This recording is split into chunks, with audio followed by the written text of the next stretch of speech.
여호와 열심히 이루시리라. 여호와 열심히 이루시리라는 제목으로 말씀 증거하도록 하겠습니다. 여러분들은 혹시 탐험이나 모험을 좋아하십니까? 저는 굉장히 좋아하는 편입니다. 어렸을 때부터 동네 구석구석 찾아다니는 것을 좋아했습니다. 아직 가보지 않은 곳, 한 번도 밟아보지 않은 그 낯선 땅에 가본 것이 전 참 재밌습니다. 그래서일까요? 저는 몇 주 전에 이제 기말고사를 준비하고 있는데요. 신대원에서 이제 책상에 앉아서 한참 공부하던 때였습니다. 갑자기 이렇게 책상에 앉아 있는 것이 무슨 소용인가? 허리가 너무 아프고 졸리고 이날 이게 끝나긴 할까? 막 그런 생각 들다가 이제 걸으면서 좀 공부를 하자 싶어서 이제 핸드폰에다가 암기해야 될 것들을 옮겼습니다. PDF로 옮기고요. 이제 운동장을 걸으면서 이렇게 암기하면서 공부했습니다. 그러고 걷고 있는데요. 저기 그 본관이라는 곳 옆에 보면 이게 산길로 올라가는 길이 쭉 있습니다. 제가 소개만 받았었고 도전해보지 않았었는데요. 교수님께서 말씀하셨었습니다. 공부하다 답답하면 거기 산책을 하면 괜찮아진다. 그 얘기를 듣고 이때인가 보다 하고 저는 이제 설레는 마음으로 산책을 산길로 나가게 되었습니다. 트레킹 코스가 이게 꽤 잘 만들어 놨더라고요.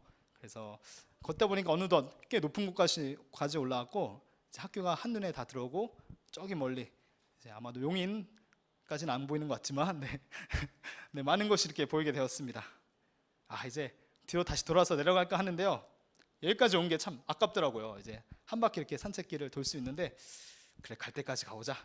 언제 또 올라와 보겠나 싶어서 암기하면서 쭉 갔습니다. 그러고 한 3분 정도 가는데 갑자기 푸툭 이렇게 제가 한 50m 전방에서 뭔가 검은 물체가 후두둑 지나가더라고요. 저기 말로만 듣던 멧돼지인가. 그리고 얼마 전에 저희 강의실에서 뱀이 나타났다는 사진이 올라왔었거든요. 공부하는데 여기 정글인가? 점점 이제 등에서 식은땀이 나기 시작하더라고요. 그래서 이제 다시 오던 길을 돌아갈까 싶은데 이제 지도를 펴보니까 조금 더 가면 이제 내려가는 지름길이 있다고 표시되더라고요. 그래서 이러지도 못하고 저러지도 못하고 그래 일단 저기까지 가자 해서 이제 점점 빠른 걸음으로 가기 시작했습니다. 근데 이제 막 이렇게 가는데 갑자기 뭐가 푸툭 날라와서 나방인지 나비인지 제 눈에 딱 부딪히더라고요. 소리 지르고 이제 그러다 보니까 산이라서 그런지 해가 빨리 집니다. 금방 길이 이제 어둑어둑해지더라고요. 그래서 저는 갑자기 조난당하게 생겼습니다. 불과 3주 전 이야기였습니다. 그래서 이제 어떻게 하지? 돌아가기도 멀고 그냥 앞으로 가야 되는데 가면 이제 계곡 따라서 쭉 내려가는 길인 것 같았거든요. 그래서 어쨌든 지도를 펼치고 또 핸드폰 플래시를 켜면서 이제 그냥 막 주랭랑 치듯이 막 달리기 시작했습니다. 그리고 계곡을 만나가지고 쭉 내려오는데요. 한 100m 달리기 하듯이 막 내려왔습니다. 막 뛰어오다가 간신히 저기 이제 뭔가 불빛이 하나 보이더라고요. 저기 사람이 사는 마을인가 보다 하고 막 갔더니 이제 도서관 불빛이었습니다. 살았다. 나는 멧돼지한테 죽지 않게 됐구나. 그런 안도의 한숨을 쉬면서 하나님께 감사의 찬송을 올려드렸습니다. 그래서 살아서 여기 있어서 참 감사하다는 생각이 드는데요. 만약에 저에게 지도가 없었다면, 스마트폰에 지도가 없었다면 진짜 산속에서 조난당할 수 있었겠다 이 생각이 들더라고요. 길을 모르는 상황이나 어떤 어려운 환경에 닥치면 우리에게는 이런 지도나 이정표가 필요합니다. 옛날에는 스마트폰이 없지 않았습니까? 그래서 콜럼버스가 항해할 때는 아마도 저 밤하늘에 반짝이는 북극성을 보면서 지도를 펼쳐놓고 저기가 북쪽 이렇게 방위를 잘 찾아서 목적지까지 갈 수 있었을 것 같습니다. 그래서 여행하는 사람들에게는 이 이정표가 굉장히 중요하지요. 우리 인생에도 분명히 이렇게 칠흑 같은 어둠이 찾아오기 마련입니다. 갈 길을 알 바를 알지 못하고 두려움과 불안과 슬픔이 엄습해 올 때가 분명히 있습니다. 이럴 때 우리에게 필요한 것이 무엇입니까? 반짝이는 북극성과 같은 눈에 확 띄는 이정표이죠. 방향을 알려주는 것입니다. 신실하고 변함없으신 하나님의 약속, 그 하나님의 언약이 고통 속에 울부짖는 우리 성도들에게 어떻게 인생이 나아가야 하는가 그 방향을 제시하고 있습니다. 오늘 말씀의 이사야 선지자가 선지 활동을 시작하는 초기에는요, 이 북이스라엘 지역에 제가 경험했었던 것보다 더 시커먼 흑암이 덮여오고 있었습니다.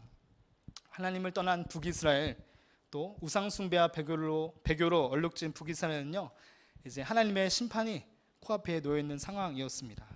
하나님께서 큰 나라 아수르를 일으키셨죠. 그다음에 이제 북이스라엘을 심판하고자 하십니다. 그런 상황 속에서 북이스라엘이 회개하면 좋을 텐데, 이 북이스라엘의 왕 베가라는 왕은요, 오히려 이방 왕인 아람 왕과 연합하게 됩니다. 그리고 오히려 남유다를 치려고 옵니다. 왜 연합하지 않느냐 하고 남유다를 공격하게 되죠. 그런데 이것은요, 다윗의 왕조를 끊지 아니하시겠다 하셨던 이 하나님의 뜻과 정면으로 대치되는 행위입니다. 그래서일까요? 결국 수많은 선지자들의 예언대로 북이스라엘은 아수르에 의해서 완전히 멸망하고 파멸되게 됩니다. 이 당시의 고통스러운 상황을 이사야서 8장 22절은 예언하고 있습니다. 땅을 굽어보아도 환난과 흑암과 고통의 흑암뿐이리니 그들이 심한 흑암 가운데로 쫓겨 들어가리라. 하나님을 떠난 주의 백성, 하나님의 율법을 저버린 이스라엘의 결과는 어떻습니까? 흑암, 고통의 흑암, 어디를 살피고 둘러봐도 도무지 빠져나올 길을 찾을 수 없는, 빛을 찾을 수 없는 절망의 어둠뿐입니다. 이렇게 하나님을 떠난 하나님의 백성에게는요, 저주의 예언들이 성취되게 됩니다. 신명기 28장 20절부터 68절까지 기록된 수많은 저주들이 하나하나씩 응하게 되는 것입니다. 제가 20절 하나만 가져와 봤습니다. 내가 악을 행하여 그를 잊음으로 내 손으로 하는 모든 일에 여호와께서 저주와 혼란과 책망을 내리사 망하며 속히 파멸하게 하실 것이며. 혹시 우리 가운데 하나님을 잠시 잊으신 분이 계십니까? 그런 분들은 여기 안 오셨을 것 같습니다. 그렇죠? 혹은 우리의 주변 이웃들 가운데 하나님이 원하지 아니하시는 악을 행함으로 저주와 혼란과 책망 가운데 빠져 계신 분이 혹시 있으십니까? 하나님은 인자 자비가 풍성하신 하나님인 것을 우리는 너무도 잘 알고 있지요. 반면에 우리는 항상 깨어서 기억해야 합니다. 하나님은 심판하시는 하나님, 악에 대하여 처벌하시는, 진노를 참고 계시는 하나님이심을 우리는 분명히 기억해야 합니다. 그래서 우리가 날마다 죄와 피 흘리기까지 쌓아야 하는 것이죠. 작은 악도 타협하지 않고 깨어있는 전투적인 태도가 우리 그리스도인들에게 필요한 것입니다.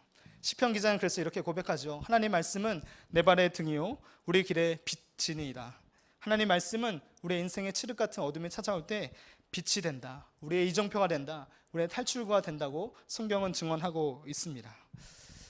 이렇듯 하나님의 심판에 임한 이스라엘 백성이지만 그럼에도 불구하고 하나님께서는 그 백성을, 한번 선택하셨던 백성을 포기하지 않으시는 모습을 오늘 말씀 가운데 보여주고 계십니다. 1절 한번 살펴보십시오. 제가 한번 읽도록 하겠습니다. 전에 고통받던 자들에게는 흑암이 없으리로다. 옛적에는 여호와께서 스불론 땅과 납달리 땅이 멸시를 당하게 하였더니 후에는 해변길과 요단 저쪽 이방의 갈릴리를 영화롭게 하셨느니라. 여기 보시면 스불론과 납달리 땅이 등장합니다. 이 지역은 아까 살펴봤었던 우상 숭배로 얼룩져서 하나님께 징계를 받은 북이스라엘의 지역입니다. 하나님을 신뢰하기보다 이방의 나라들, 또 병과 힘을 의지하기 시작했을 때 하나님으로의 징계를 받은 땅이었습니다. 그 땅을 아수르가 쳤는데 이 두 지역이 가장 극심한 피해를 보았다고 합니다.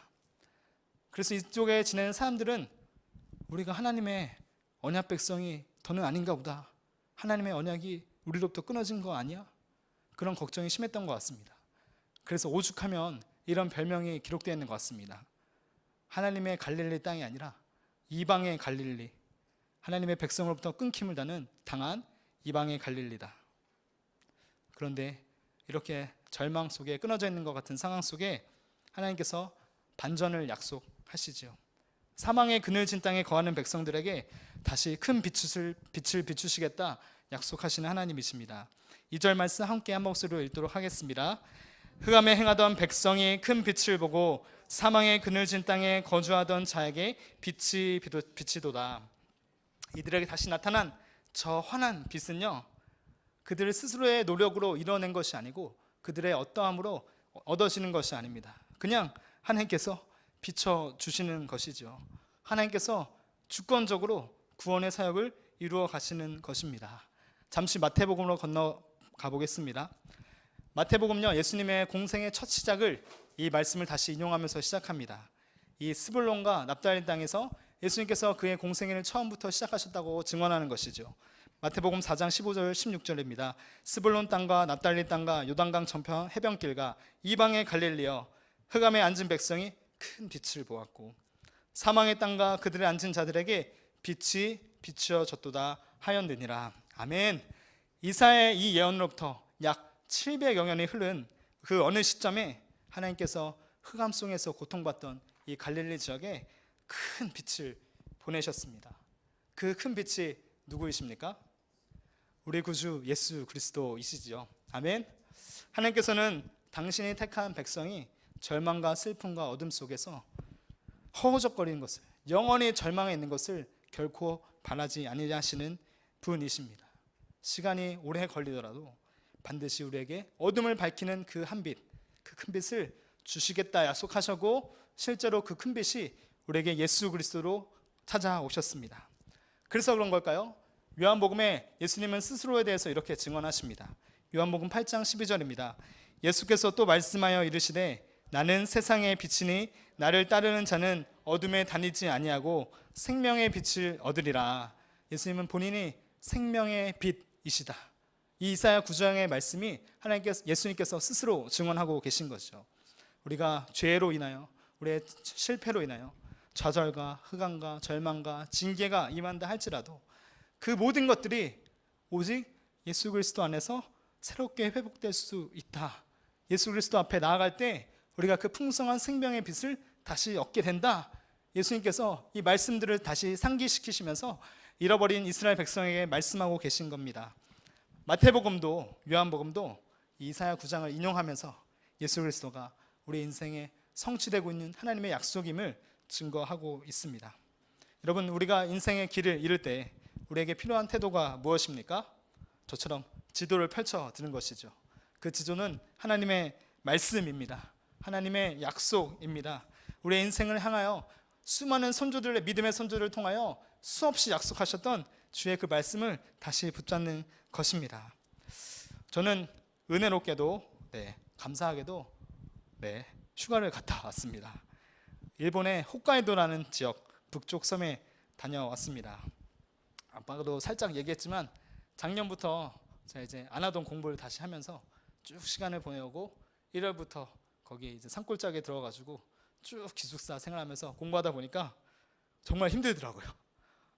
공부, 육아, 사역, 공부, 육아, 사역, 공부, 육아, 사역, 공부, 육아, 사역, 이것을 계속 몇 달째 하다 보니까 어떡하지 싶었는데, 그래서 제가 휴가를 빨리 잡았습니다.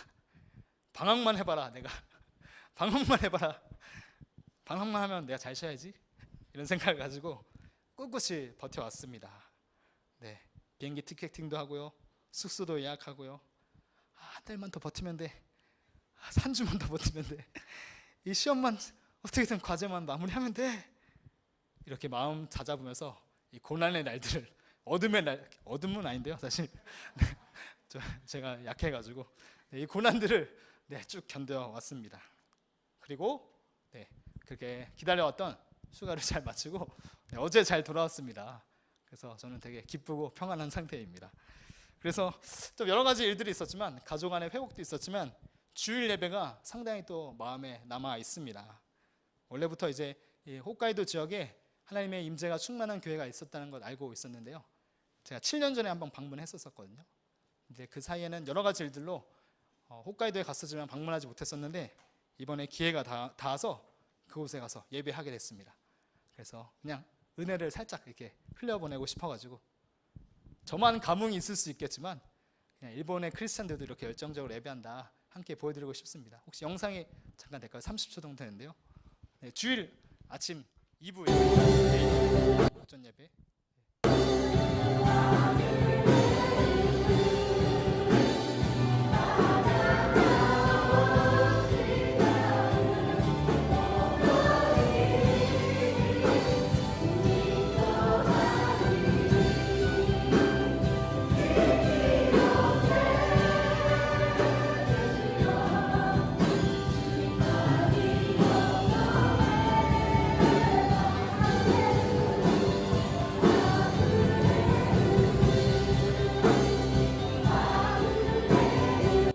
들어본 멜로디시죠? 넘쳐나네 넘쳐나네. 네, 이 곡을 작곡한 목사님이 계신 삿포로 가나안 프레이즈 처치입니다. 차치 프레이즈 차치입니다. 네, 거기서 이제 같이 예배하면서 제가 영혼의 회복됨을 많이 느꼈습니다. 왜냐하면요, 일본에서 기독교인으로 살아간 것이 참 쉽지 않음을 알기 때문입니다. 일본의 기독교인들은요, 한국에서 신앙생활 하는 것보다 아마도 더 많은 대가를 지불하면서 살 것입니다. 학생들만 하더라도요, 학교에 동아리 활동이 주말에 다 껴 있습니다. 이제 북클럽이라고 하는데요, 뭐 축구든 무슨 예술 부서든 모든 커뮤니티가 이제 그 주말에 학교에서 이루어집니다. 그래서 교회 다니는 청소년들은 이 동아리에서 함께 활동하지 못한 것을 의미합니다. 또 기독교인이기 때문에 뭐 신사참배도 안 하겠죠. 절에도 안 가고 수많은 이제 일본의 각종 전통적인 것들을 하지 않게 됩니다. 이지매가 심한 일본 땅에서 튀는 것을 굉장히 싫어하는 일본 문화 속에서 이렇게 전혀 다른 하나님 여호와만을 섬기는 신앙을 유지하고 이렇게 찬양하는 열정적인 사람들로 살아간다? 보통 일이 아니고 그들의 믿음은 언제나 제가 가까이 가서 경험하면 뜨거워져서 돌아오게 되더라고요. 일본 사회 전반을 이제 짙은 흑암이 덮고 있고 일본의 기독교인은 뭐 1%도 되지 않는다 얘기하지만 이분들의 뜨거운 예배, 하나님을 더 원합니다, 예수님을 더 간절히 원합니다, 이런 고백 속에 함께하면서 예수님의 그 환한 빛이 저에게도 같이 함께 더불어서 스며드는 것 같았습니다.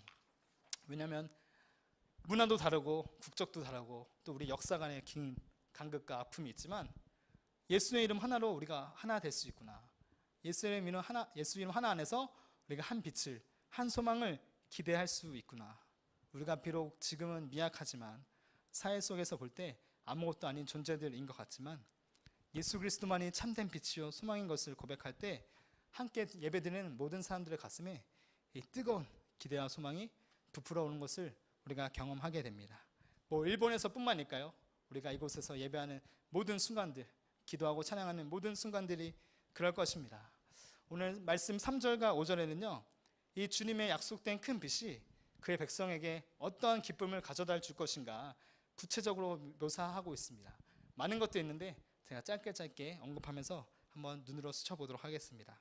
3절 전반부에 이렇게 기록되어 있습니다. 주께서 이 나라를 창성하게 하시며 자신들의 범죄로 징계받았던 이스라엘 백성입니다. 아수르가 침공하고 먼 훗날 남유다마저 바벨론에 의해서 완전히 멸망하게 됩니다. 많은 이들이 죽고 또 많은 이들이 포로로 끌려가게 됩니다. 이 일들로 인해서 주의 심판으로 인해서 이스라엘의 많은 사람들이 숫자가 줄어들었을 것입니다. 하지만 하나님의 약속은 무엇입니까? 다시 주님의 때에 백성의 숫자를 창성하게 할 것이다. 그 다음에 또 다른 약속은 무엇입니까? 백성이 추수의 즐거움과 전쟁에서 승리하는 기쁨을 누리게 하신다는 것입니다. 3장 후반절에 이렇게 기록되어 있습니다. 그 즐거움을 더하게 하셨으므로 추수하는 즐거움과 탈취물을 나눌 때의 즐거움 같이 그들이 주 앞에서 즐거워하오니, 사무엘 상의 끝자락을 기억나게 하는 것 같습니다. 다윗이 전쟁에 승리했을 때 그 모든 얻은 탈취물들, 전리품들을 전쟁에 참여하지 않은 자기의 동료들에게 다 나누게 되죠.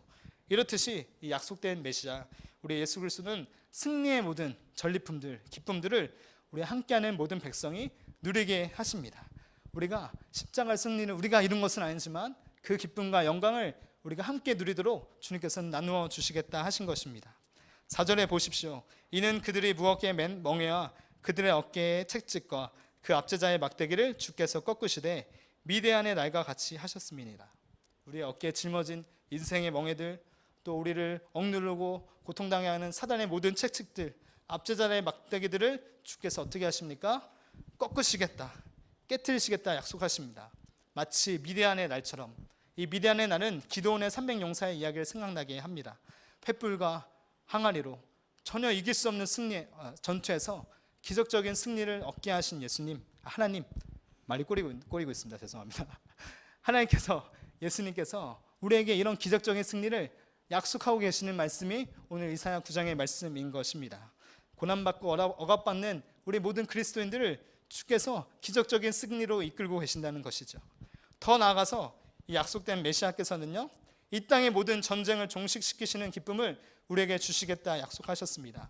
5절에 기록되어 있습니다. 어지러이 싸우는 군인들의 신과 피 묻은 겉옷이 불에 섭밭이 살라지리니 그 날이 되면 주님께서는 모든 싸우는 군인들의 신발 또 모든 피 묻은 옷들을 이 땅에서 더 이상 볼 수 없게 하실 것입니다. 그럼 군대에 가지 않아도 되겠네요. 너무 좋죠. 아직 안타깝게도 이 말씀이 이 지구상에서 이 우주에서 성취된 적이 없습니다. 단 한순간이라도 이 땅에 전쟁이 그친 적이 있습니까? 분쟁이 그친 적이 있습니까?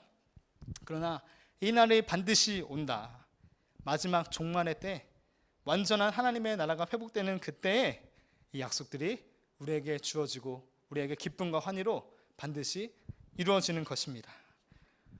백성에 나타난 이 큰 빛, 당시 이 2000년 전에 당시 갈릴리 지방에만 나타난 것이 아니라 여전히 다가올 모든 세대들, 또 우리가 이 땅에 태어날 모든 온 세계의 민족들, 모든 사람들, 예수 그리스도의 구속사가 완성되는 그날까지 우리의 시선이 그곳을, 그 꼬림점을 향하도록 우리의 말씀이 그래서 우리를 이끌고 계신 것입니다. 말씀 6절이 하나님 나라의 통치를 행하실 궁극적인 왕 메시아가 성육신 하실 것이다 예언합니다. 이는 한 아기가 우리에게 낳고 한 아들을 우리에게 주신 바 되었는데 그의 어깨에는 정사를 메었고 그의 이름은 기묘자라 모사라 전능하신 하나님이라 영존하시는 아버지라 평강의 왕이라 할 것임이라. 아멘. 할렐루야. 참 복된 이름 아닙니까? 이 이름을 묵상하면 묵상할수록 우리 속에 어두움과 근심과 불안이 저는 떠나감을 경험하게 됩니다. 우리 함께 이 기쁨을 더 누렸으면 좋겠습니다. 이 이사야 7장 14절에 보시면요, 이 태어날 아기의 이름을 임마누엘이라고 정확히 지칭하고 있습니다. 임마누엘 예수 그리스도께서 베들레헴에 탄생하셨습니다. 그리고 그분은 하나님 보좌 우편에 계실 뿐만 아니라 지금도 우리와 임마누엘 하시는 줄 믿습니다. 그 예수 그리스도의 어깨는 세상의 모든 권세를 다스리시는 정사가 메어져 있습니다. 언제나 사람들은 예수 그리스도가 보이지 않는다 증거하더라도 너희를 다스리시는 신이 어디 있느냐 할지라도 우리 예수님만이 이 세계를 통치하시는 궁극적인 참된 왕이십니다. 그분을 성경은 기묘자라 모사라, 영어로는 원더풀 카운슬러, 아주 놀라운 카운슬러, 번역을 못하겠습니다. 지혜로운 계획을 세우시는 승리의 참모이시다 라고 고백합니다. 당시 남유다 왕 아하스도요 실수를 저지릅니다. 자신을 침공하는 이 아람과 북이스라엘 군대 앞에서 하나님을 의지했어야 되는데 저 아수를 의지하여서 결국 남유다마저 쫄딱 망하게 됩니다. 그러나 예수 그리스도께서는 이런 실수를 저지르지 아니하시는 초월적인 지혜를 가지신 참 하나님이십니다. 그 하나님께서 우리 삶 안에 거하신다면, 우리의 영혼 가운데, 우리의 일상 가운데 함께 하신다면 우리의 인생이 어떻겠습니까? 우리의 하루하루가 얼마나 승리와 우리의 기쁨으로 넘쳐나겠습니까?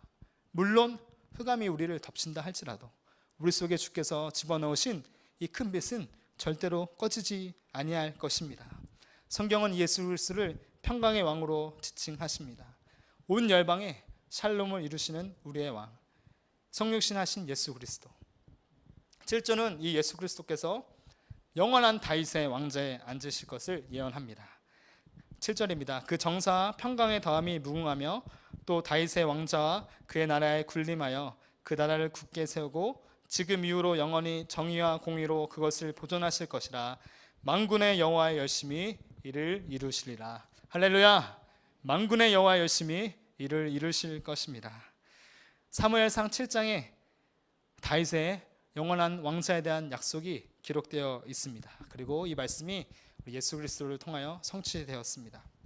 예수 그리스도, 다윗의 후손이신 우리 예수 그리스도는 하나님의 집을 건축하시면서 우리 가운데 영원하신 하나님 나라를 지금도 우리를 통하여서, 저와 여러분을 통하여 세워가고 계십니다.